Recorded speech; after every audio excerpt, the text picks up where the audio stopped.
ਜੰਗਲਾਤ ਤੇ ਬਿਜਲੀ ਵਿਭਾਗ ਨੂੰ ਕੀਤੀ ਅਪੀਲ। ਰੋਹਿਤ ਗੁਪਤਾ ਗੁਰਦਾਸਪੁਰ ਦੀਨਾਨਗਰ ਦੀ ਮਾਸਟਰ ਕਲੋਨੀ ਦੇ ਨੇੜਲੇ ਜੰਗਲਾਤ ਵਿਭਾਗ ਦੀ ਪਾਰਕ ਵਿੱਚ ਪਿਛਲੇ 7-8 ਦਿਨਾਂ ਤੋਂ ਇੱਕ ਸੁੱਕਾ ਦਰੱਖਤ ਬਿਜਲੀ ਦੀ ਤਾਰ ਉੱਤੇ ਡਿੱਗ ਗਿਆ ਹੋਇਆ ਹੈ।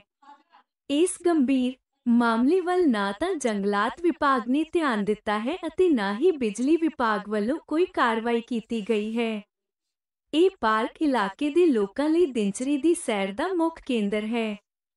ਪਾਰਕ ਵਿੱਚ ਆਉਣ ਵਾਲੇ ਸੈਲਾਨੀਆਂ ਅਤੇ ਰਾਹਗੀਰਾਂ ਨੇ ਗੰਭੀਰ ਚਿੰਤਾ ਜਤਾਈ ਹੈ ਕਿ ਇਸ ਤਰ੍ਹਾਂ ਦਾ ਲਾਪਰਵਾਹੀ ਭਰਿਆ ਵਿਵਹਾਰ ਕਿਸੇ ਵੱਡੀ ਅਣਹੋਣੀ ਨੂੰ ਜਨਮ ਦੇ ਸਕਦਾ ਹੈ। ਸਤਿ ਸ੍ਰੀ ਅਕਾਲ, ਨਮਸਕਾਰ ਜੀ।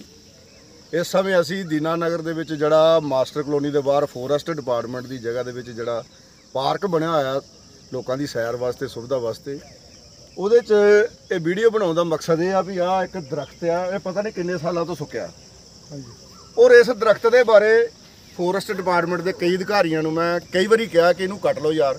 ਇੱਕ ਇਹ ਹੈ, ਇੱਕ ਪਿੱਛੇ ਹੋਰ ਵੀ 2-4 ਹੈਗੇ ਨੇ।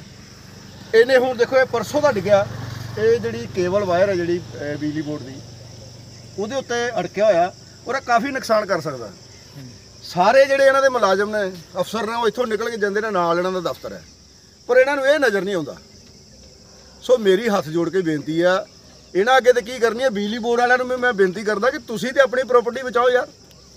ਉਹਨਾਂ ਨੂੰ ਤੇ ਜੇ ਨਹੀਂ ਇਸ ਚੀਜ਼ ਦੀ ਕੋਈ ਪਰਵਾਹ ਤੇ ਤੁਸੀਂ ਤਾਂ ਕੁਝ ਕਰੋ, ਕਿਉਂਕਿ ਇੱਥੋਂ ਹਜ਼ਾਰਾਂ ਲੋਕ ਜਿਹੜੇ ਉਹ ਨਿਕਲਦੇ ਨੇ, ਕਿਸੇ ਦਾ ਕੋਈ ਜਾਨੀ ਮਾਲੀ ਨੁਕਸਾਨ ਹੋ ਗਿਆ ਤੇ ਕੌਣ ਜ਼ਿੰਮੇਵਾਰ ਹੈ।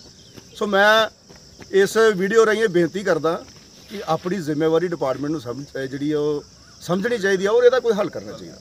ਬਹੁਤ ਬਹੁਤ ਮਿਹਰਬਾਨੀ।